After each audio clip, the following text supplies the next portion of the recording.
Նա Մեսրոպն է։ Միակ տղան,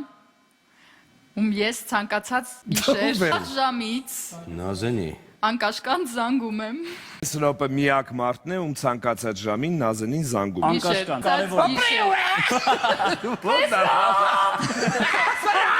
Սրոպը մեր շենքի անվտանգության աշխատողն է, որին ես իսկապես կարող եմ զանգել ենթադրենք առավոտյան 4-ին, որովհետև ես ունեմ շատ ընտիր հարևաններ, իսկապես նրանք շատ աղմկոտ են, երկու ընտիր մարդիկ են Ղարաբաղցին, հայր ու տղա։ Ու ահավոր ձևի աղմկում են առավոտներ։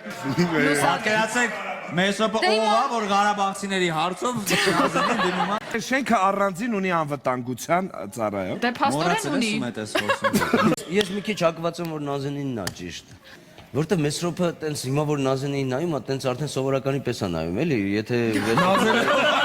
Մենք կարծում ենք, որ Մեսրոպը Նազենի շենքի անվտանգության աշխատակիցն է։ Ես Մեսրոպն եմ, Նազենին իմ շատ լավ ընկերն է։